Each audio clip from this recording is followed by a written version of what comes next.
nosso grupo consiste do Arthur, o Assis e eu, Franco. Pode passar, por favor. O nome do nosso artigo é o Estudo de Eventos sobre a Influência das Eleições Presidenciais de 2006, 2010 e 2014 sobre as ações dos 4 principais bancos comerciais brasileiros. Aí, como introdução, o objetivo deste trabalho foi analisar o comportamento dos preços das ações desses bancos, buscando verificar se o mercado de capitais brasileiro apresentou eficiência informacional na forma semiforte. A forma semiforte é algo que a gente vai explicar um pouco mais tarde, mas para explicar de forma resumida, é quando a informação que é disponibilizada publicamente, ela é rapidamente absorvida e aplicada diretamente no preço das ações, de forma rápida e eficiente. Aí, a eleição presidencial é um evento que, o artigo ele foi baseado nessa premissa, né? A eleição presidencial é um evento que influencia o preço das ações dos bancos nos períodos próximos à sua ocorrência, e essa influência é mensurável. Aí, tendo isso como premissa, foi levantado o questionamento. É possível observar retornos anormais nas ações dos mercados de capital de bancos brasileiros com a aproximação do período eleitoral? Com isso, foram levantadas as hipóteses H0 e H1. H0 sendo, não existem os retornos anormais, estatisticamente significativos na janela do evento. H1, existem retornos anormais, estatisticamente significativos na janela do evento. A hipótese testada demonstra que os investimentos em ações de bancos brasileiros próximos dos períodos eleitorais, eles geram sim um retorno anormal.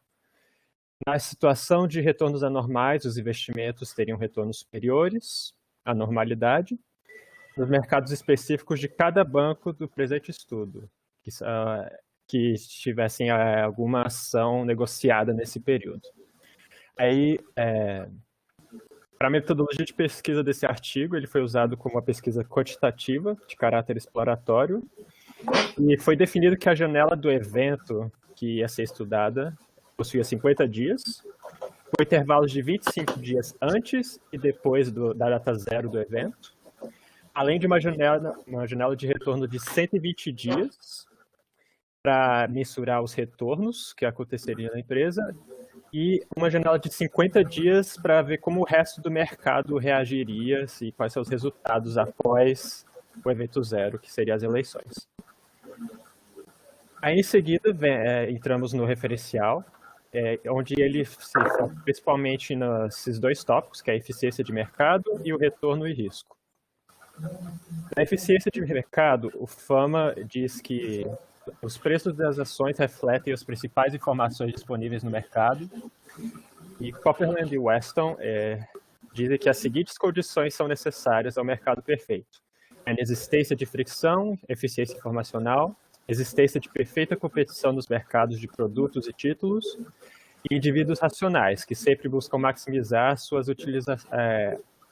utilidades esperadas. Aí o artigo tem definido como um conceito para eficiência de mercado, como sendo um mercado de capitais eficiente é aquele que o preço das ações se ajusta rapidamente à divulgação de uma nova informação e, portanto, o seu preço reflete toda a informação disponível sobre determinada ação, de forma que nenhum agente tenha vantagem sobre os demais. Fama, ele basicamente classificou a eficiência de mercado entre 3 categorias: a fraca, a semiforte e a forte. A fraca e a forte são algo meio que mais idealizado, elas não acontecem com muita frequência, e a semiforte é a forma ideal, que é, como eu expliquei mais cedo, toda a informação publicamente disponibilizada, ela é rapidamente absorvida e aplicada no preço das ações. Só explicado de forma rápida, a fraca basicamente é quando você só se baseia em dados históricos para aplicar o preço da ação, e a forte você tem acesso não apenas a informações públicas, mas também a informações privadas.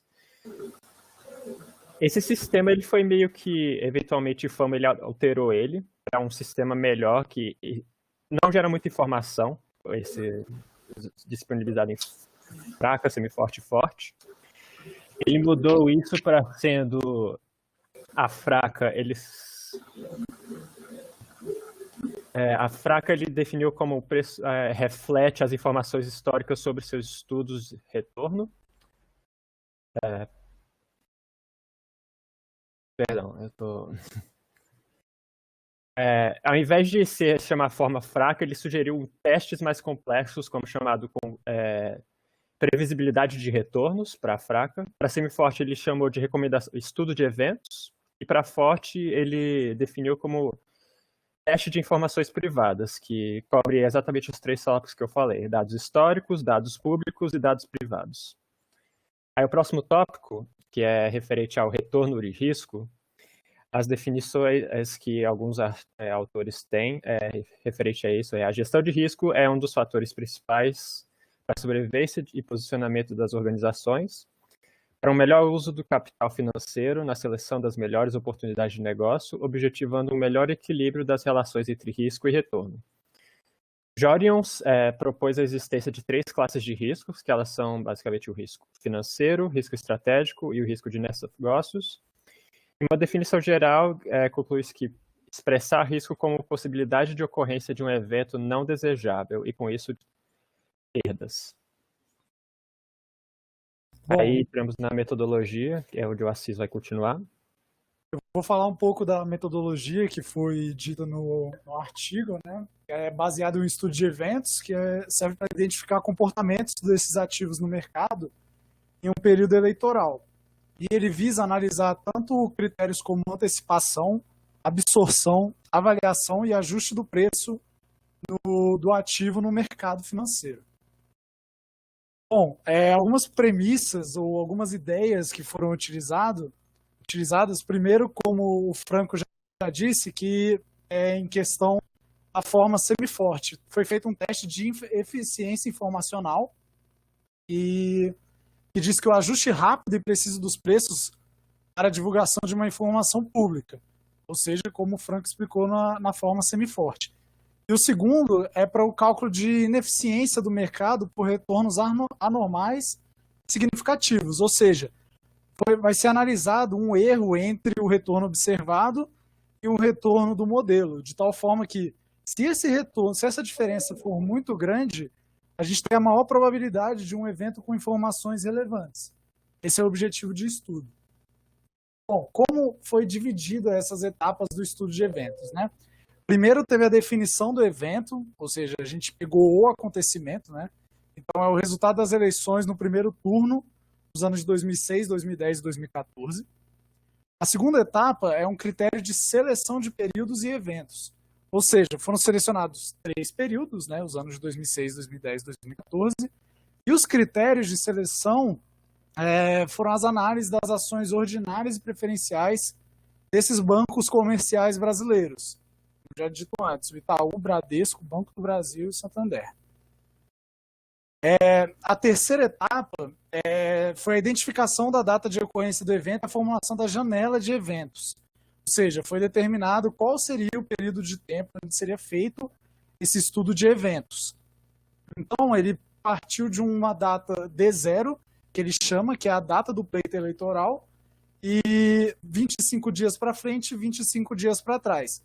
Essa é a nossa janela de eventos a partir da data base D0. E os objetivos da identificação dessa janela de eventos no período anterior a D0 é observar indícios de uso de informações privilegiadas que afetariam um retorno anormal no mercado, e no período de D0 até D0 mais 25 seria medir a velocidade e precisão no ajuste de preços. O que, na verdade, é um assunto bem interessante, porque você consegue analisar se, dado uma informação no mercado, com que velocidade aquele ativo absorve aquela informação dentro do seu preço. Isso é uma boa análise para o investidor. A quarta etapa foi o cálculo do retorno anormal do ativo, e a fórmula está explicitada. É usado o logaritmo neperiano porque ele traz maior aderência à distribuição normal dos retornos. Então, é pela modelagem estatística. Então, é o ln da variação do preço, em porcentagem, né, dentro de um determinado período, dividido por essa variação percentual no Ibovespa.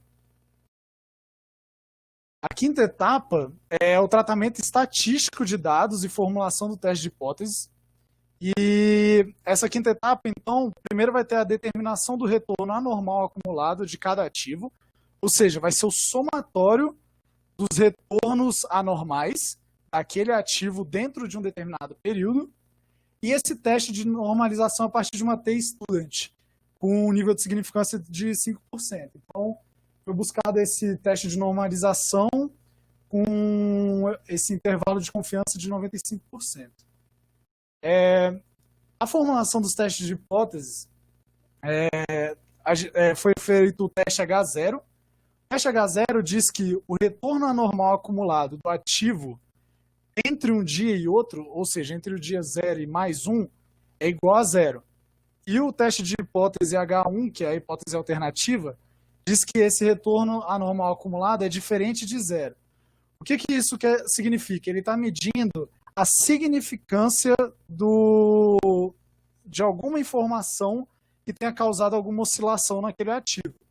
Então, por exemplo, você aceitar H0, que é a mesma coisa que rejeitar H1, significa que as oscilações a mercado não são significativas para aquele ativo naquela data. E rejeitar H0, que é aceitar H1, diz que as oscilações a mercado são significativas. Bom, a primeira parte dos resultados foi analisada uma regressão linear entre os 4 ativos, né, nos diferentes períodos. É importante ressaltar que em 2006 a gente não vai ter análise do Banco Santander, porque o seu IPO foi feito depois, em 2009. Então, na regressão linear a gente consegue determinar a sua interseção, a sua inclinação, para ver a correlação de um ativo com o mercado e o erro padrão para todos os anos. Bom, aqui a gente tem um exemplo, eu acabei pegando só uma das imagens dentro de um determinado período, porque senão seriam muitas tabelas. Então, basicamente, a ideia aqui, a gente pegou as eleições de 2006, período de D0 até D0 mais 25, então nos outros 25 dias posteriores. Então a gente tem que, na primeira coluna a gente tem os dias, na segunda esse retorno anormal, e na terceira o retorno anormal acumulado. A quarta é uma coluna que é voltada para o teste de normalização. Na quinta a gente tem o resultado. O resultado está atrelado, como a gente viu antes, no teste de hipótese, ou seja, no retorno anormal acumulado, da terceira coluna. Para valores muito próximos de 0, pelo que a gente conseguiu observar pela base de dados, até 0,02, mais ou menos, foi rejeitada a hipótese H0. Ou seja, se a gente rejeitou a hipótese H0, a gente está dizendo que houve uma informação significativa para a variação do preço naquele período. Então, como a gente pode ver, pelo menos nesse período, isso aconteceu mais nas ações do Itaú, o rejeitar H0, ou seja, ter oscilações, do que não rejeitar H0, que é não ter oscilações. Bom, para ficar uma análise mais ampla, a gente pode olhar graficamente que quando a gente tiver variações grandes no gráfico dentro de um período de tempo, quer dizer que esse retorno anormal acumulado teve uma forte variação. Ou seja, o preço variou de forma significativa em relação ao mercado.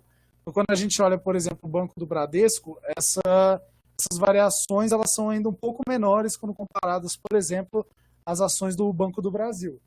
Isso foi no ano de 2006, também comparados com a do Itaú.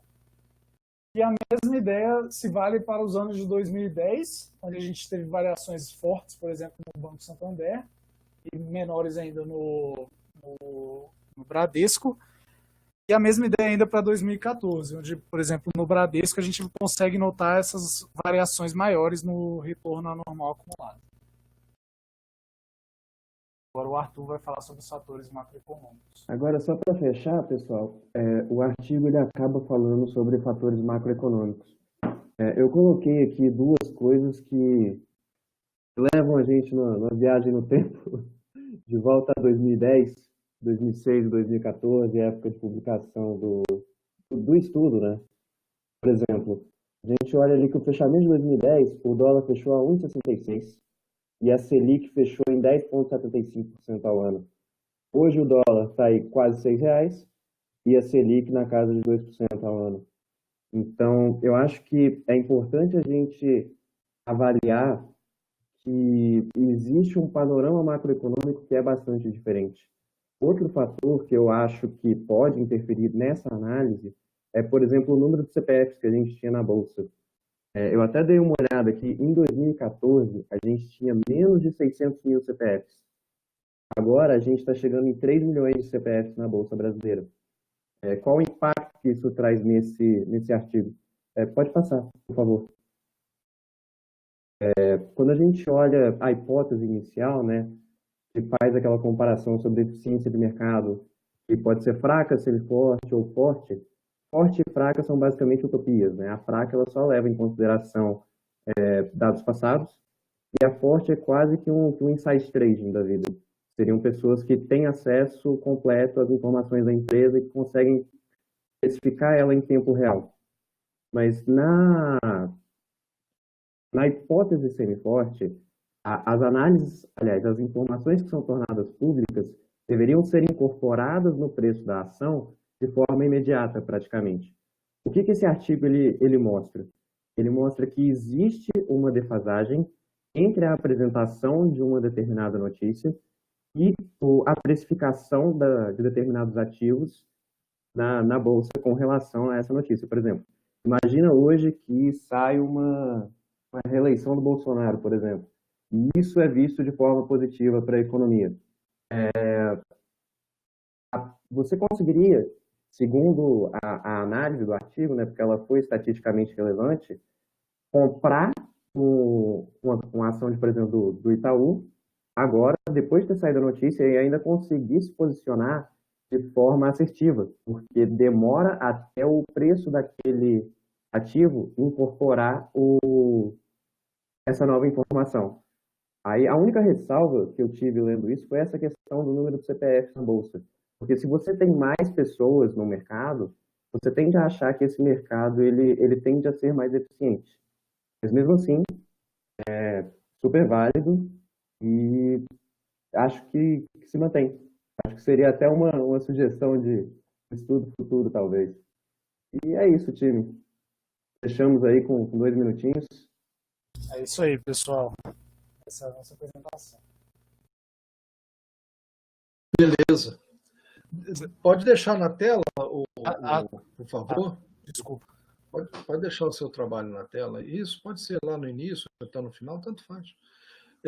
Bom, primeiro eu vou parabenizar vocês. Eu gostei, eu acho que vocês poderiam ter falado um pouco mais, que a gente tem, mas isso não é um problema. Talvez foi uma escolha que vocês fizeram, mas poderia ter falado um pouco mais da metodologia, que é o forte do nosso curso, né? Dar a metodologia para vocês.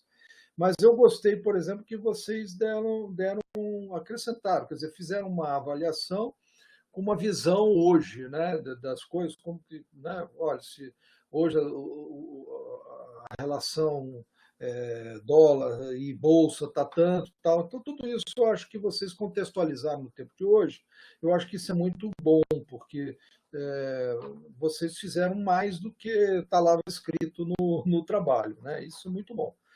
Então, esse é um ponto positivo que eu achei, tá? Os pontos assim que eu acho que vocês poderiam ter melhorado, tá? Seria falar um pouco mais da metodologia, porque esse é o nosso objetivo, é talvez mostrar a metodologia melhor, entender um pouco mais, muito embora vocês não esconderam nada, não é isso. Vocês apresentaram muito bem e tal, mas eu acho que poderia ter sido um pouco mais detalhado em termos de metodologia, tá? É isso que eu queria colocar aqui, principalmente na parte da estatística ali, da regressão, tal, né? Qual foi como é que foi feito, tal, vocês poderiam ter explorado aqui, muito embora às vezes muita coisa o texto não diz, porque está embutido, né? Quer dizer, tem lá na regressão, mas foi feita uma regressão, como é que ela é feita, né? Como é que ela é substituída, definir um pouco melhor os testes de hipótese em relação aos acumulados, os valores acumulados, né, do teste, né, que é feito o teste acumulados de anormalidade, né? Então, tudo isso aí vocês poderiam ter feito um pouco mais, falado um pouco mais. Em relação àquela parte teórica também, bibliografia, eu acho que ali, só no começo ali, gente, eu acho que muita coisa ali vocês poderiam ter relevado, tá? E aí o tempo poderia ser gasto mais nessa parte da metodologia. Mas, de uma forma geral, e para o primeiro trabalho do grupo, né, quer dizer, eu não falei nada, só disse para vocês apresentarem, eu acho que está bem legal, gostei, tá? Está muito bom, vocês entenderam o trabalho, isso é muito importante, e essa visão de entendimento leva vocês, eu quero fazer sobre estudo de eventos, né? Vamos supor, a equipe de vocês aí, do Arthur, do Assis, do Franco, vamos fazer estudo de eventos, tá? E como que a gente vai, posso fazer uma carteira de estudo de eventos, onde eu tenho lá uma carteira de empresas como eu estou trabalhando agora, né? Essa não vale porque eu já estou trabalhando, né? Mas eu estou trabalhando recentemente aí sozinho, né? Eu estou trabalhando com empresas empreendedoras, né? De empreendimentos imobiliários. Né? Então aí eu estou avaliando, como fiz uma carteira, dessa melhor carteira, eu estou fazendo exatamente a mesma coisa, só que o evento é Covid. Então, vocês podem pensar, por exemplo, a indústria de alimentação, que é uma indústria que vai descolar bastante se vocês pegarem lá o supermercado, sei lá o quê, né, o setor supermercado, fazer uma carteira do setor do supermercado, e lá nessa carteira do setor do supermercado fazendo estudo de eventos considerando a Covid. Veja que é interessante, porque essa descolou bem, descolou positivamente. Né? E eu também, a conclusão que eu estou chegando lá de imóveis, ela no começo ela foi meio tímida, depois ela descolou bastante, e depois ela voltou para os parâmetros normais do Ibovespa. Recentemente ela está nos parâmetros normais do Ibovespa, mas ela deu uma crescida muito grande, descolou bastante da média da carteira, que é o Ibovespa. Tá? Enfim, e outra coisa, vocês se enfatizarem, assim, é importante, vocês enfatizarem, quando a gente fala mercado, o Ibovespa, né? Vocês falam em relação ao mercado, em relação ao que do mercado? Ao índice Ibovespa. Então, isso aí eu acho que faltou um pouco vocês explicitarem bem, que vocês confrontaram esse negócio com o Ibovespa, tá? E não exatamente com o tempo, né? Vocês falaram isso, falaram do mercado. Ninguém falou de tempo aí, falou de mercado, tá correto. O tempo é só que o tempo é aplicado nos dois ativos, né? Quer dizer, quando eu faço a relação, digamos, Y variável dependente, que é a carteira, ou no caso aí são os bancos, o X aí no caso é o Ibovespa, né? Então, essa relação é importante porque faz o descolamento. Tá? E esse descolamento, o que quer dizer isso? Descolou do coisa. Então, houve uma positividade, digamos assim, daquela carteira ou daquele ativo. Né? Mas você queria falar alguma coisa, Cis? Não, eu só concordei com o que você falou, só que eu esqueci que estava com o microfone ligado. Desculpa. Não, tudo bem, não tem problema não. Tá, mas, de qualquer forma, eu gostei do trabalho de vocês, até porque foi o primeiro trabalho, né? E o primeiro trabalho sempre assim, o que o professor quer, o que exatamente é bom a gente falar, tal, isso aqui. Então, e como eu não só disse, apresento o artigo é esse, apresente. E falem. Então, assim, tá ótimo, tá? Gostei, eu vi que vocês trabalharam, tá? Eu vi que vocês olharam, tal, entenderam o artigo, tá? Isso é muito bom, ok? Podemos. O Nelson quer fazer alguma observação? Passamos a Nelson. Eu gostei muito da apresentação, achei muito legal o tema. Inclusive, realmente é importante esse tipo de avaliação, né? Essa correlação entre o mundo político e o mundo econômico, né? É muito importante isso. Eu só fiquei meio confuso na hora da caracterização do teste de hipótese. Né? Eu não vi ali falou da aproximação do T-Student, mas eu não vi ali falando sobre o p-value, nem o limite de corte. por que Exatamente, tem razão. foi rejeitado, por que não foi rejeitado. Poderia ter usado aí o ReSimulator para calcular essas coisas. Isso aí até é bom, porque como está tudo escrito no artigo, né? O cara mas se vocês quiserem usar a partir de então, tá, gente? Usar o risco. É porque quando eu fiz esse artigo, eu nem conhecia o Risco Simulator ainda, viu, Nelson? Senão eu teria feito o Risco Simulator. Mas, professor, ele realmente mencionava o p-value no artigo.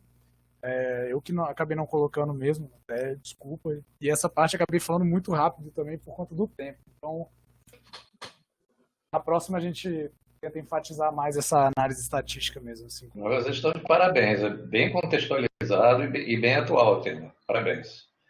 Podia depois comparar também com a eleição americana, que essa é importante também. Bom, então tá, gente. Eu vou voltar aqui para mim como apresentador e vou pegar qual é o outro grupo aí que está aí, grupo 2, na realidade, aqui. Quem é mesmo? João Paulo, né? Quem mais? Eu, o Lucas e o Vitor. João Paulo. Lucas Prado. E o Vitor Costa. Isso. Beleza. É só vocês mesmo, porque vocês, eu me lembro que vocês são um grupo de 3 mesmo, né? Mas vamos lá. Sim, pode falar. Quem quer falar? Eu que vou apresentar, tá, professor? Você que vai apresentar? Isso. Vou botar aqui na... Não, eles vão falar também, mas é só questão da... Para eu abrir aqui, né? Isso. Tá bom, beleza. Pronto, você já está apresentador, João Paulo. Aí tem um maisinho aí à sua esquerda. Clica nele e você pode abrir a apresentação aí. Se tiver em PDF, é tranquilo. Se não tiver, você pode fazer pela tela também. Aí fica a seu critério. Okay. Mas, normalmente, a apresentação por PDF é melhor. Mas fique à vontade. Okay. Tem João Carlos e João Paulo. Quem vai apresentar é o João Paulo. Ah, tá. O João Carlos botou mudo aí. Não, né? É João Paulo, Lucas e Vitor. Quem vai apresentar é o João Paulo. Tá bom. Tá. Ok. Vou enviar esse aqui, ver se ele aceita.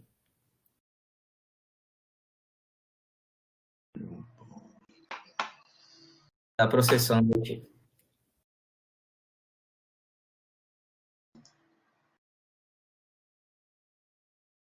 Pronto, todos conseguem ver? Consigo sim. Ok. Então, boa noite. Somos o grupo 2. Trabalho... Eu não estou vendo. O que você está fazendo? Eu não estou vendo. Ah, não está vendo, não? Não, você fez pelo quê? Ele está aqui no... Ok, já vi. Desculpe, já vi. Ok. Boa noite, nós somos o grupo 2. O erro aqui foi meu que fechei a tela, mas agora já estou vendo. Obrigado, viu? Tudo bem, professor. Nós somos o grupo 2 do trabalho 1 de gestão de riscos. O trabalho consiste na análise de artigo. Fazem parte desse grupo eu, João Paulo Menezes, também o Lucas Prado Rodrigues e o Vitor Costa de Paula. Então, esse trabalho estrutura-se da seguinte forma, o índice aí, ponto 1 é a apresentação do artigo analisado, ponto 2 é a introdução, contextualização referente a ele, 3, a metodologia que foi utilizada, 4, desenvolvimento, análise e resultados, e a conclusão do artigo. Então, ponto 1, apresentação do artigo, esse aqui é o artigo, o impacto do rompimento da barragem de Brumadinho nas ações das mineradoras Vale, CSN e Gerdau. Esse artigo foi submetido em 18 de outubro de 2019 e aceito em 26 de dezembro de 2019 na revista RIST. E aí foi elaborado pelo professor João Carlos, juntamente com colegas da engenharia de produção e outros participantes do programa de pós-graduação de computação e de administração. E como introdução desse artigo, primeiramente se fala sobre os desastres que acontecem, os eventos que acontecem, em decorrência do foco exacerbado em lucratividade e decisões de curto prazo, muito focadas no retorno financeiro imediato, que impedem, em alguns casos, o crescimento sustentável da empresa no sentido de que os riscos estariam bem controlados se fosse assim. Esses eventos que acontecem, esses desastres, falo desastres porque a gente vai focar nisso ao longo do artigo, eles têm uma repercussão muito grande em vários fatores, em vários aspectos, e um deles é a questão do preço das ações negociadas na Bolsa de Valores. E para entrar realmente no foco desse artigo, é o caso do rompimento da barragem de Brumadinho, que é o evento, e a pergunta aqui é como as ações da Vale, que é a empresa principal responsável por esse evento, e de outras organizações correlatas foram afetadas com esse evento, como o preço dessas ações foi afetado. E aqui, então, foi a notícia que foi divulgada no dia 25 de janeiro, que foi o dia do evento, dia 25 de janeiro de 2019, em que o mar de lama avançou sobre a área administrativa da empresa e outras áreas da cidade de Brumadinho. E ao longo do artigo, são testadas algumas hipóteses focalizadas na eficiência de mercado. Então, no que tange realmente a informação dos eventos e como que elas afetam o preço das ações. E a primeira hipótese em relação à eficiência de mercado é a hipótese da forma fraca, da eficiência da forma fraca, em que os preços refletem todas as informações históricas, tudo que veio do passado reflete no preço que está no ativo. A outra hipótese é a eficiência da forma semiforte, e que, além das informações antigas, o histórico, também informações do presente, eventos, enfim, colaboram para a definição do preço das ações. E também há a eficiência da forma forte, em que informações privilegiadas, as informações anteriores sendo públicas, essas informações seriam privilegiadas que influenciariam no preço dos ativos. Então, organizações analisadas no estudo, como eu já falo, principalmente a empresa Vale, porém, outras empresas correlatas para identificar, principalmente, a existência de impactos indiretos na variação do preço de suas ações, em decorrência do evento. A metodologia usada para fazer essa análise foi o estudo de eventos, que será explicado pelo Vitor. Boa noite, pessoal. Então, vou falar aqui sobre a metodologia em si. Pode passar. Bom, o estudo de eventos ele pode ser dividido aqui em 7 etapas, né? Sendo a primeira a definição do evento em si, a segunda a seleção da amostra, né? Que é onde os autores escolhem quais são as informações e a base que eles vão utilizar, bem como a empresa que vai ser analisada, né? Ou as empresas, perdão. A etapa 3, que é a escolha dos critérios de definição dos retornos normais e anormais. A etapa 4, que são os procedimentos de estimação. A etapa 5, os procedimentos de testes, seguido ali pelos resultados empíricos e as interpretações e conclusões dos resultados. Bom, partindo agora para a primeira etapa, que é a definição do evento, é bem importante a gente ressaltar aqui que os eventos eles podem ser divididos em dois, né? Os eventos que estão sob controle da empresa ou então que estão fora do controle da empresa. Alguns exemplos aqui de eventos sob controle seria o anúncio de um dividendo extraordinário, ou então um dividendo acima do esperado, um anúncio também de fusão ou aquisição, e também pode ser um anúncio de agrupamento ou desdobramento de ações. E eventos fora do controle da empresa, a gente pode citar aqui de exemplo, né, uma decisão de eleição, igual a gente vai ver aí no final do ano, né, a eleição americana, que deve mexer bastante com o mercado, ou então alguma decisão sobre a taxa básica de juros, né? Seriam aí alguns exemplos de eventos fora do controle. Então, uma vez que você definiu o evento, você tem que definir qual que é o horizonte de estudo desse evento, né? Se ele vai ser um horizonte de curto prazo ou um horizonte de longo prazo. No caso desse artigo, ele foi um horizonte de curto prazo, na qual a janela de evento ela teve uma duração de 51 dias, né, contando com a data do evento em si, e um período em torno dessa data de 25 dias após e 25 dias antes desse evento. Isso, nessa janela, é onde você vai analisar o comportamento das ações, né, o comportamento observado na janela, e também a definição da data de estimação. A data de estimação, ela, nesse artigo, foi de 180 dias antes da janela do evento, e com isso você consegue fazer ali uma estimação dos retornos reais, que seria ali os retornos esperados para aqueles ativos caso não ocorresse nenhum evento. Bom, Agora a etapa 2, né, que é a etapa de seleção da amostra, onde você vai escolher as informações e as bases utilizadas no estudo, e você também vai escolher quais são as empresas analisadas. Lembrando que esse evento ele pode englobar diversas empresas de um mesmo setor ou então de setores distintos. Então, no estudo de eventos, você pode usar não só uma empresa, né, mas uma carteira, ou então ou então várias empresas de vários setores.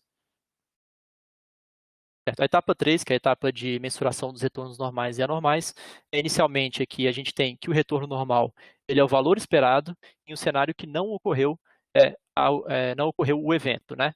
E ele é dado por essa equação, que é o retorno normal, que ele é igual a alfa mais beta vezes a variação do índice, né, que é o índice Bovespa, a variação do mercado, mais um retorno aleatório que está presente nesse período. E essa equação, né, chega-se nela por meio do método de regressão de mínimos, aonde você vai ali definir os seus parâmetros alfa e beta, né, com essa regressão. Existem também outros métodos, né, como o modelo de retorno médio, os modelos multifatoriais e o modelo de portfólio de controle. Porém, a gente trouxe aqui somente esse modelo de regressão de mínimos que foi utilizado. E aí é importante, volta ali só um pouquinho, é importante a gente ressaltar aqui que a gente está fazendo uma comparação do preço do ativo com o Ibovespa, né, que é justamente o que interessa, que é o tanto que essas ações elas se descolam do índice, né, tanto para cima quanto para baixo. Pode passar. Ainda que na mensuração dos retornos anormais, né, a gente tem que o retorno anormal ele é dado por essa equação, e essa equação ela é uma subtração do retorno real, né, o retorno observado na janela de evento, é a subtração disso pelo retorno esperado, que é justamente o que eu falei no slide anterior, baseado ali, né, no X seria a variação do Ibovespa. E essa equação número 2 é a diferença acumulada do retorno anormal naquele período. Bom, a etapa 4 de procedimento de estimação, uma vez que você escolheu o seu método de estimação do retorno real, você vai fazer a estimativa dos parâmetros, e é importante ressaltar aqui que não deve utilizar a janela de evento para essa parametrização, senão vai ocorrer uma influência do evento nela. E aí, com isso, você faz, de fato, o cálculo dos retornos anormais e faz a agregação, né, o acumulado desses retornos anormais. Com isso, a gente passa para o procedimento de teste, né, onde você vai definir um teste de hipóteses, e esses testes estatísticos, né, que você computou, eles são comparados com a distribuição sob a hipótese nula de que o retorno anormal médio é nulo. Então, o objetivo é verificar se os retornos anormais eles correspondem a uma distribuição normal, e essa hipótese ela vai ser rejeitada se o teste estatístico exceder o valor crítico de 5%. Aí, então, é feito o teste de T-Student.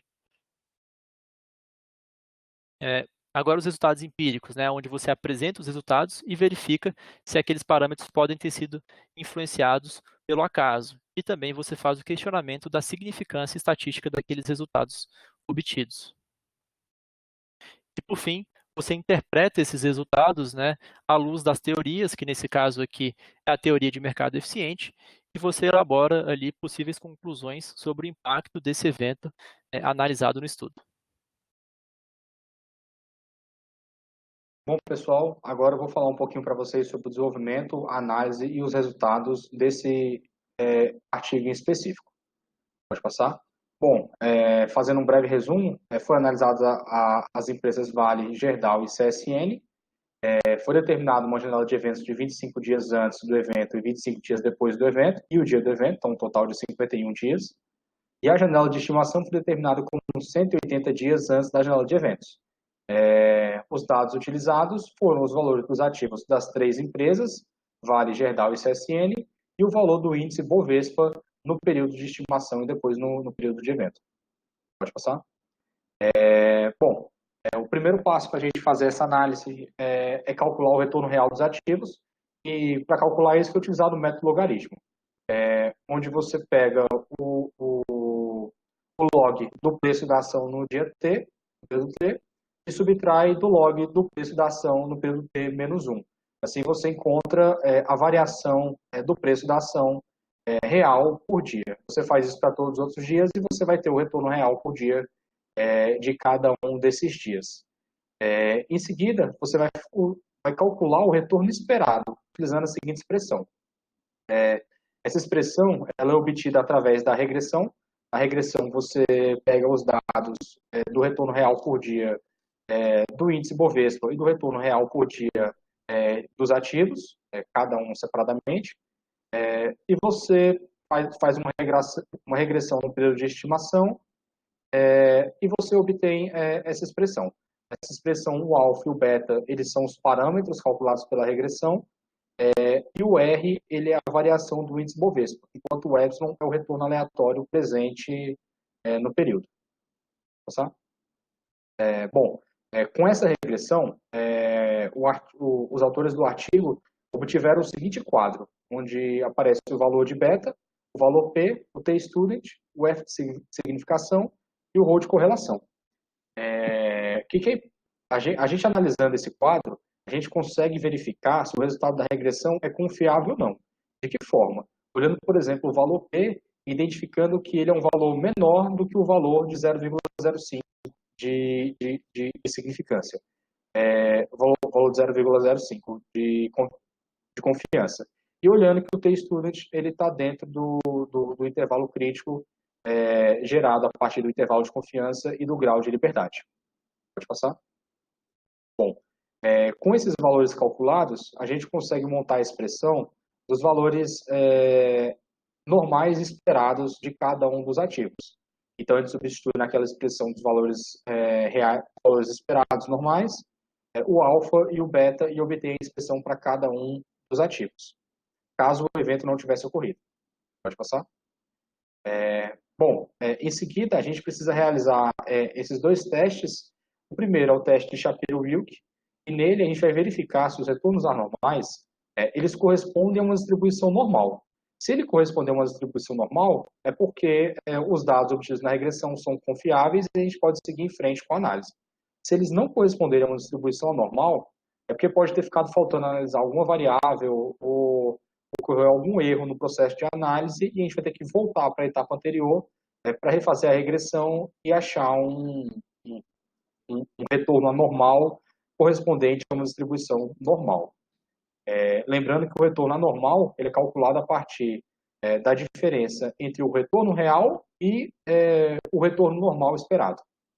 Bom, em seguida, a gente tem que realizar o teste T-student para ele verificar se o evento ocorrido, no caso, o rompimento da barragem de Brumadinho, ele provocou um efeito significativo no valor dos ativos.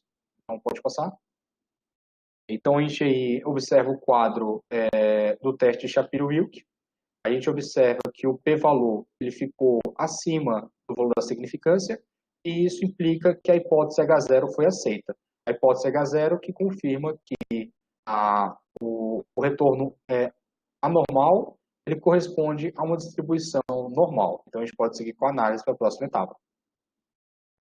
E aí é o quadro 3 do teste T-student, onde a gente observa, após a realização do teste, que para um intervalo de confiança de 95%, os ativos da Vale e da Gerdau, eles rejeitaram a hipótese H0. Quando eles rejeitam a hipótese H0, significa que o retorno anormal foi estatisticamente significativo, ou seja, o evento causou um efeito estatisticamente significativo. Mas para um intervalo de confiança de 95%, isso não pode ser verificado para a CSN. Não pode ser verificado que o evento, o rompimento da barragem de Brumadinho, causou um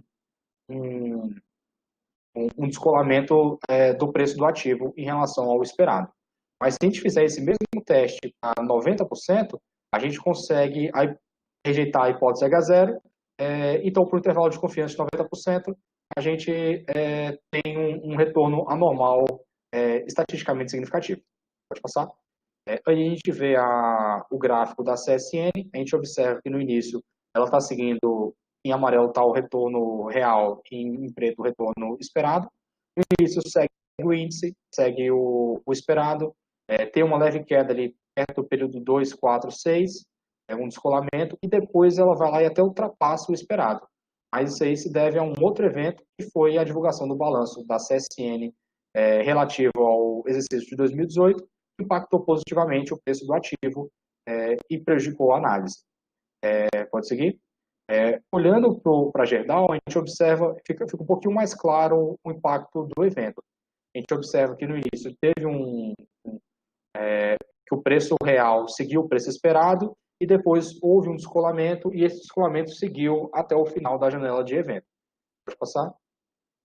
E por fim, olhando a Vale, que foi a principal ator do evento, a gente observa que na data do evento houve uma forte queda nas ações da Vale, muito acima do que havia esperado, e essa forte queda se mantém até o final da janela de evento. Bom, e como conclusão, a gente tem que o evento teve sim influência negativa nos preços das ações de empresas analisadas. Vale ressaltar, como o Lucas falou, as ações da CSN não foram impactadas substancialmente. A gente vê que com 90% de nível de confiança, ela sim é considerada como tendo impacto, porém com 95% de confiança não. Isso se deve, como o Lucas falou, ao evento da divulgação dos resultados positivos que amenizaram os efeitos do evento e também, como foi uma influência indireta, não teve um grande impacto. Claro, em relação à Vale, teve uma queda de 25% do valor das ações no dia do evento, que contribui para a hipótese da eficiência do mercado semi-forte, porque imediatamente no momento do evento, que foi um evento no tempo presente, houve a mudança significativa no preço das ações. Em relação à Gerdau, como a gente pôde ver, também o valor das ações foi impactado significativamente. Com o estudo, a gente conseguiu ver mais especificamente sobre o impacto nas ações, o impacto dos preços das ações em decorrência de um desastre ambiental. Porém, desastres dessa natureza têm impactos em várias outras esferas, como a própria infraestrutura da cidade foi toda comprometida, a credibilidade das empresas do setor e, claro, as vidas foram perdidas, 249 pessoas morreram. E isso, a gente pode ver que dessa forma não se impacta só nos preços das ações, mas em toda uma construção. E, como conclusão, os autores apontaram algumas sugestões de trabalhos futuros. A primeira é a comparação do impacto desse evento ocorrido em Brumadinho com o evento de Mariana, em 2015, também em Minas Gerais, eventos similares, e também para analisar o impacto no valor das ações do setor de mineração que foram envolvidas, direta e indiretamente. E também uma outra sugestão é a análise pós-evento, em que se analisa o comportamento dos preços das ações em um horizonte maior do que o horizonte de evento, aí, o tempo de evento que foi analisado, maior do que os 25 dias após o evento. Muito obrigado. Beleza, gostei também. Parabéns, estava bom. Bom, eu vou fazer as considerações aí. Eu acho até que aquele problema anterior, do grupo anterior, acho que vocês foram mais detalhistas na formulação aí dos cálculos, né, do modelo, né? Acho que vocês foram mais detalhistas. Então, eu gostei também. E aí também, mesma coisa, vale o que eu falei para eles, de vocês, o que seria interessante, então, isso é um modelo para vocês fazerem, qual o trabalho final vocês vão fazer? Vão fazer também em estudo de eventos, o que seria interessante fazer, né? O que seria, pegar uma outra carteira, né? Porque aí também vocês trabalharam, isso é importante, até só para contextualizá-los, vocês trabalharam, na realidade, ações por ações, né, das 3 empresas. Poderia fazer uma ação só, trabalhando uma carteira, isto é, eu vendo qual seriam os retornos, distribuindo as carteiras da forma otimizar, fazer aquelas otimizações que vocês podem fazer no Risk Simulator, conforme o Nelson explicou aí, ou então no Excel, conforme vocês viram, e fazendo a carteira, o retorno de uma carteira proporcional, né, à otimização dela, e aí vocês usarem isso aí como um modelo comparando com o Ibovespa. Quer dizer, saindo um pouco de analisar o retorno individualmente para o retorno da carteira. Então, isso seria interessante vocês fazerem, se quiserem fazer o trabalho de vocês. Foi bom, vocês mostraram bastante o modelo, a técnica, né? Explicaram bem direitinho. E falaram uma coisa que eu acho interessante também no final, que é o quê? O que aconteceria depois do pós-evento? Eu andei olhando mais ou menos as ações dessas 3 empresas, principalmente da Vale, e, incrivelmente, ela também teve, mesmo com o resultado do Covid, ela teve um resultado muito bom. Quer dizer, ela já voltou à normalidade. Aquilo lá foi um período.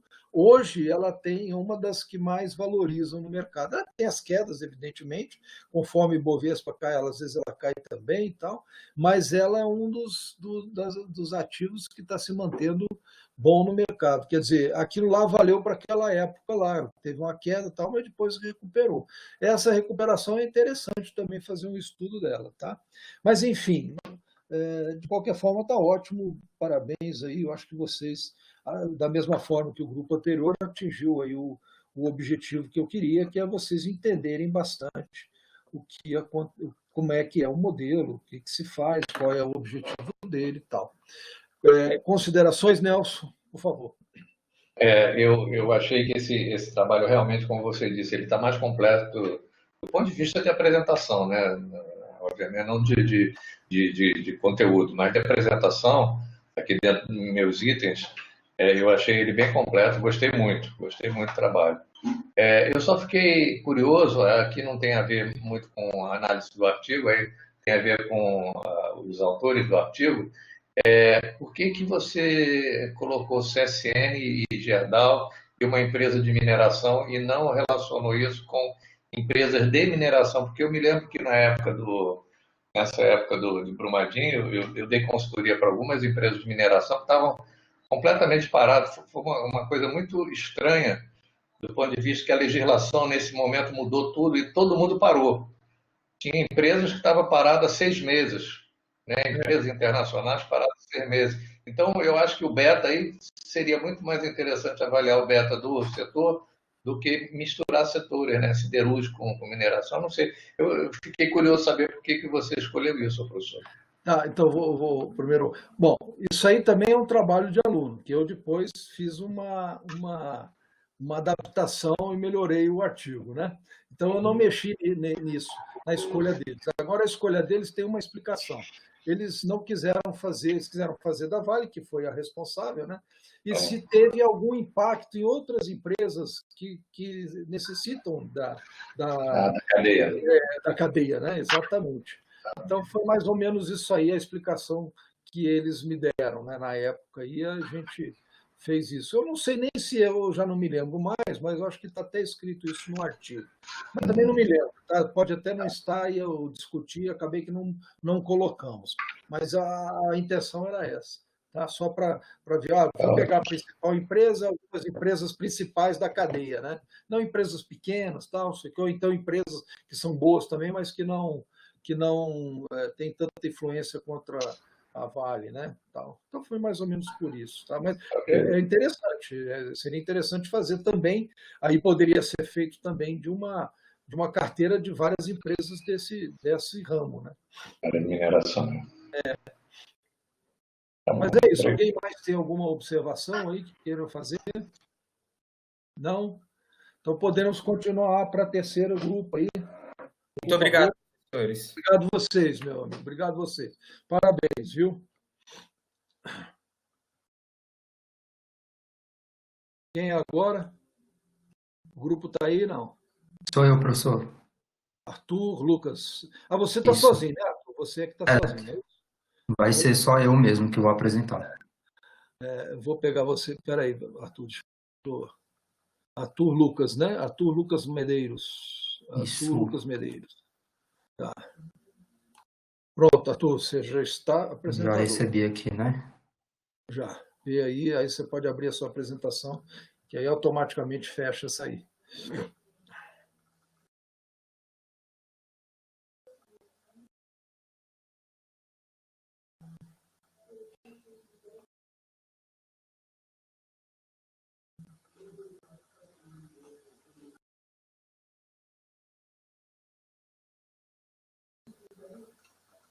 Vou começar a gravar. Isso que eu ia Deu falar. caída, né, a Pode gravação. começar. Boa noite, pessoal. Meu nome é Arthur e eu vou apresentar o artigo com o título Influência do investimento em portfólio no mercado de capitais brasileiro, de 2013 a 2019. Então, a agenda da apresentação é essa, algumas informações básicas sobre o artigo, um breve resumo, a metodologia que foi adotada juntamente com uma breve esclarecimento sobre a referência bibliográfica, né? As análises e resultados que foram adquiridos durante essa pesquisa e, por fim, as conclusões e sugestões para trabalhos futuros. Então, esse artigo foi escrito por mim e pelo professor Joca. Ele foi publicado nesse ano agora há pouco tempo, num evento que houve lá em Portugal. O tipo de pesquisa é quantitativo, de caráter exploratório. Ele foi publicado na Revista Ibérica de Sistemas e Tecnologias de Informação, a RICH, edição número 34, e a classificação Qualis dessa revista é B3. Então, o objetivo do artigo é entender qual é a relação entre o investimento estrangeiro em carteira com o mercado de ações brasileiro. Então, foram analisadas algumas ações que compõem o índice Bovespa durante o período de 2013 até 2019, com a utilização de alguns modelos. Então, foi utilizado um modelo de Markowitz, de carteiras eficientes, para que fosse feita uma carteira com base no índice Bovespa, e aí, com base no retorno dessa carteira, foram utilizados modelos estatísticos. Então, foi utilizado mínimos quadrados ordinários e o teste de Dickey-Filler aumentado, para ver se algumas variáveis que foram utilizadas nas regressões seriam ponderantes para que, ou determinantes para que houvesse ou não investimento estrangeiro no mercado de ações brasileiro. Então, aqui, esse gráfico, basicamente, ele mostra qual é a participação dos tipos de investidores na Bolsa Brasileira durante o período estudado. Então, considerando aqui entre 2013 até 2019, percebe-se que o tipo de investidor estrangeiro sempre foi o maior, atingindo cerca da metade do percentual de todos os investidores do Ibovespa, né? Então, isso foi até uma das causas para que fosse feita essa pesquisa. Visto que tem uma grande participação do investidor estrangeiro, o que leva o investidor estrangeiro a levar os recursos para a Bolsa Brasileira, ou quais são as escolhas que ele faz para investir aqui na Bolsa do Brasil em relação a outras bolsas no mundo, né? Então, pode-se perceber aqui que outros investidores, até o investidor pessoa física, que ele está bem abaixo, né? Como o outro grupo comentou aí há pouco tempo, os investidores pessoas físicas não tinha nem 1 milhão de CPF na Bolsa Brasileira. De 2 anos para cá, já chegou a quase 3 milhões. Né? Então, no referencial teórico, foi baseado em 2 tópicos, investimentos estrangeiros e riscos de investimentos. Então, basicamente, existem 2 tipos de investimento. Investimento estrangeiro direto, que, de acordo com Fiorentini, o investimento estrangeiro é a forma pela qual as empresas multinacionais transferem a sua produção em totalidade ou parcialmente para outros países. Então, esse daí é o tipo de investimento que é implantado diretamente nas empresas, né? Então, é por meio de equity capital, lucros investidos ou empréstimos intercompanhia. E existe o investimento estrangeiro em carteira, que são aplicações estrangeiras em títulos brasileiros, na forma de ações, que é renda variável, né? Ou títulos de renda fixa, pode ser de curto ou longo prazo, negociados tanto no país como no exterior. Então, nesse caso, o artigo ele teve mais um enfoque no investimento estrangeiro em carteira, porque é exatamente referente às ações que compõem o índice Bovespa. Então, na parte de risco em investimentos, existem basicamente 2 tipos de risco. o risco sistemático e o risco não sistemático. O risco sistemático é o tipo de risco que influencia um número expressivo de ativos, de acordo com seu grau, e o risco não sistemático é o tipo de risco que afeta apenas um número pequeno de ativos. Então, para Ross, ao contrário do risco não sistemático, o risco sistemático não pode ser diversificado, e para Copeland, quantificar o risco foi um dos avanços mais importantes na teoria de finanças. Então, a escolha do risco, o cálculo do risco também é um fator muito importante para ser considerado na tomada de decisão de um investimento. Então, qual é o melhor investimento? É o investimento A ou B? Então, sempre o risco inerente àquele investimento é muito importante para que se leve em consideração. Partindo agora para a metodologia, foi criada uma carteira teórica com base nas ações que possuem o maior valor de mercado no Ibovespa. Foi considerada a carteira de maio de 2020, porque o índice Ibovespa ele é rebalanceado trimestralmente.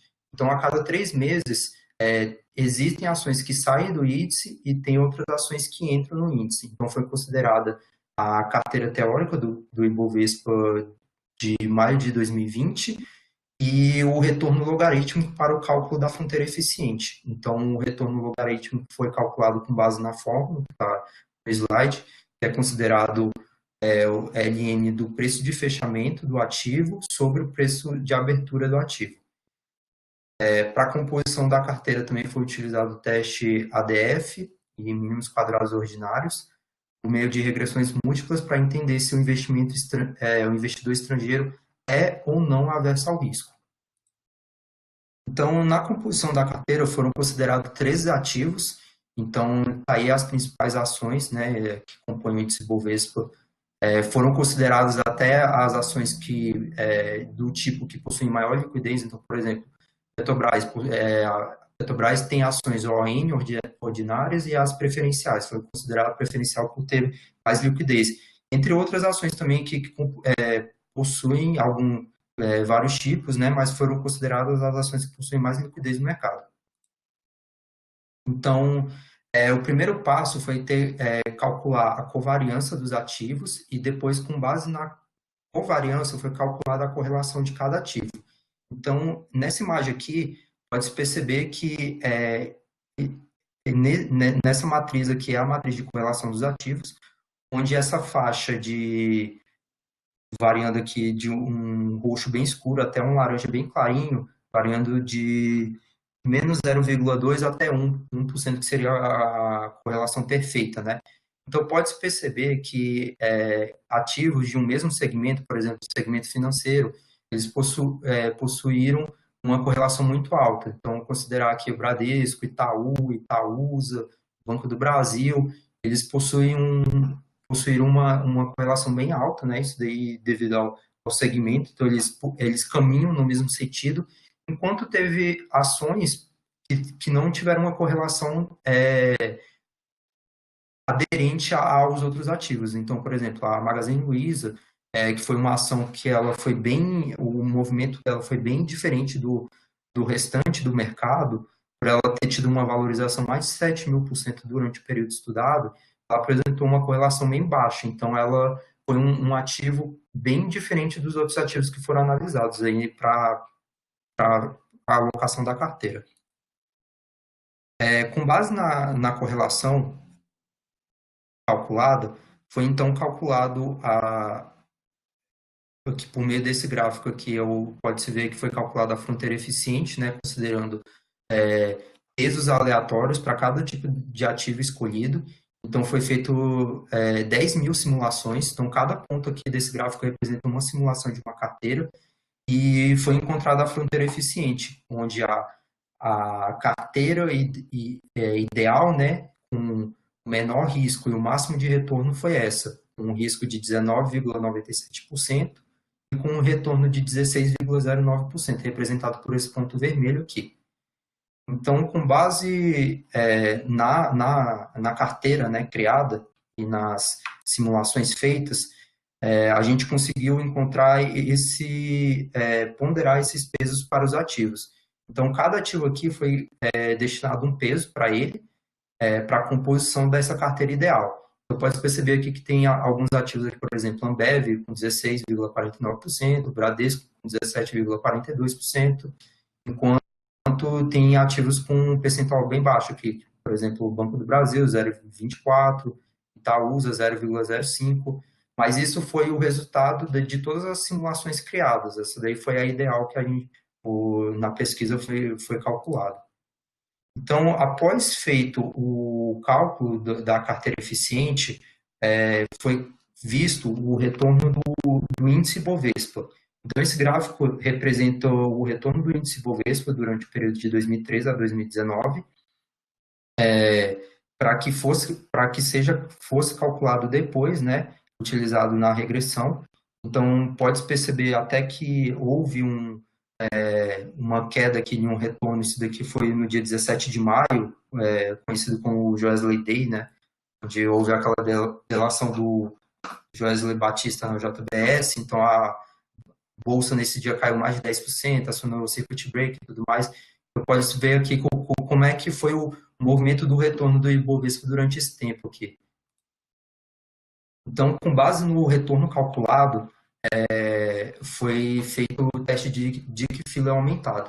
Então, foram utilizadas as seguintes variáveis: o retorno do índice Bovespa, que foi o calculado, o índice VIX, que é o cálculo da volatilidade do S&P 500, que é o principal índice americano, a variação risco-país, a taxa Selic, né, a taxa básica de juros, e o retorno da carteira teórica, que foi calculado com base na fronteira eficiente.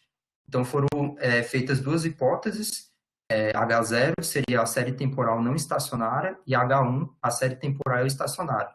Então, todas essas variáveis foram consideradas séries temporais, e o teste de Dickey-Filler foi feito para identificar quais as séries eram estacionárias e quais as que não eram estacionárias. Então, se chegou a esse resultado aqui, onde a variação risco-país e a Selic não houve rejeição, né? Enquanto que o retorno da carteira e o VIX percebeu-se que são séries estacionárias e não possuem raízes unitárias. Então, tem os valores críticos aqui de cada parte do teste, né? Então, de 1%, 5% e 10%, bem como o P-Value, onde percebeu-se que elas, tanto a variação do risco país como a Selic, possuíram valores diferentes de zero. Dado o cálculo de Dickey-Filler aumentado, chegou-se a essa regressão, né, onde o retorno do índice Bovespa foi dado por essa equação que foi criada aqui, e foi feita a regressão em dois momentos.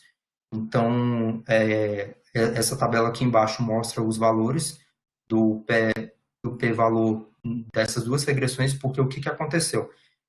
Feita a primeira regressão, verificou-se que a Selic ela não foi bem aderente. Isso daí pode ter sido causada porque durante o período analisado, a Selic teve uma mudança. Então, ela estava em um patamar muito alto, 14,25% ao ano, né? E foi reduzindo drasticamente. Então, isso daí pode ter sido um ponto a ser relevado. Então, o que foi feito? Na primeira regressão foi feita com a Selic, e a segunda não foi feita, onde se chegou ao R quadrado de 0,75, o que demonstrou que nas duas regressões, os valores que foram utilizados, eles foram bem aderentes à regressão, e foi considerado um R quadrado relativamente alto, né? Então, por fim, nas conclusões que se chegou nessa pesquisa, é que o risco país é um dos fatores que leva o investidor estrangeiro a investir no mercado. Então, é muito considerado como é que o risco do país está, se está até a questão da classificação do país, né, diante do mercado internacional. O investidor estrangeiro ele leva muito isso em consideração. Pelo retorno da carteira que foi calculada, ela foi o dobro do retorno do índice Bovespa durante o período analisado. Então, a alocação de ativos também é um fator que o investidor estrangeiro leva em consideração para que ele tenha o mesmo balanceamento entre o menor risco e o maior retorno possível. Foi visto também a variável VIX não teve significância nesse modelo que foi aplicado. Uma sugestão para que trabalhos futuros seria analisar o perfil do investidor que investe tanto em países desenvolvidos como em países emergentes, porque nesse caso, como só foi considerado o Brasil, que é um país emergente, poderia ser verificado quais são os fatores que levam o investidor estrangeiro a investir em apenas países desenvolvidos. E também a taxa de juros pode ser considerado um fator para a entrada de recursos estrangeiros. Devido a essa mudança que houve da taxa básica de juros durante os últimos anos, apesar de que a taxa de juros no Brasil ainda é uma das mais altas do mundo, isso daí é um fator ponderante para que o investidor faça a escolha. Se ele vai conseguir receber um percentual maior, um retorno maior se investir em um país com uma taxa de juros maior, ou se ele vai investir em um país com um risco menor, mas com uma taxa de juros também menor. Então, é só isso, pessoal. Muito obrigado. Obrigado, Arthur. Muito bem. Bom trabalho, boa apresentação. Bom, tem que falar que é bom trabalho, também estou nele, né? Mas aí, o Nelson, eu vou querer uma crítica sua, pode ficar à vontade. O trabalho está publicado, mas fique à vontade, até para a gente, de certa forma, se basear em outros trabalhos, né? Na realidade, esse trabalho eu participei, evidentemente, até olhando, ver o que o Arthur estava fazendo, mas isso aí é mérito mais do Arthur, tá? Os problemas podem ter sido os meus, como professor, deveria ter corrigido, se tem problemas, e tem, óbvio. Né? Todo trabalho sempre tem um pontozinho lá mas são meus, porque eu não o orientei direito. Mas, de qualquer maneira, a parte boa aí é mérito do Arthur aí, tá bom? Mas, Nelson, pode criticar, fique à vontade, até para a gente se basear nos próximos trabalhos, até porque você está vendo a apresentação só, então a gente tem uma ideia boa e melhor do que eu, como já estou viesado. Tá ok? Obrigado aí. Valeu, Arthur. Obrigado também, Arthur. Excelente apresentação. Apesar de você estar sozinho, né? É difícil a gente trabalhar sozinho.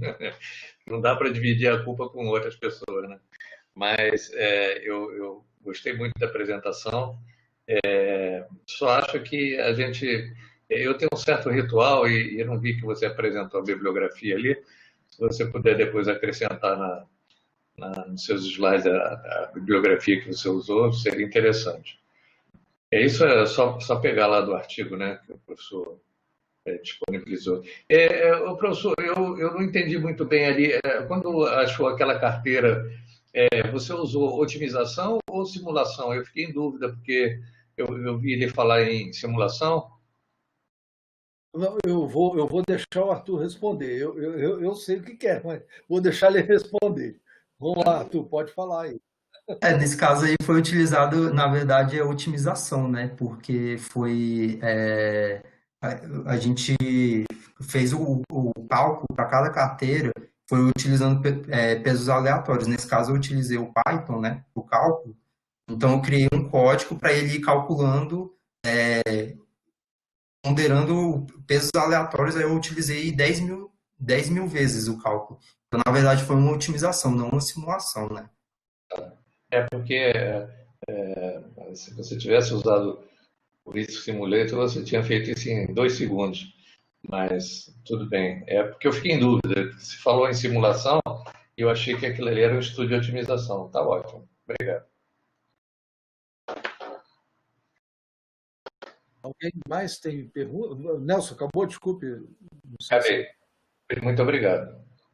Excelente. Pois a gente, até para utilizar o Risk Simulator, a gente até também, na época, também não tinha, tá? Hoje a gente já tem uma ferramenta muito mais robusta, né? para esse tipo de coisa aí. Por isso que eu gostaria até que os alunos E aquele teste isso, né? também, e aquele teste estatístico também tem lá dentro do Risk Simulator, tem uma ferramenta que tem esse teste estatístico também. Exatamente. Aliás, Então, foi um colega que desenvolvemos esse teste lá para a ROV. Ah, legal, foi bacana. Parabéns. Bom, alguém tem mais alguma consideração?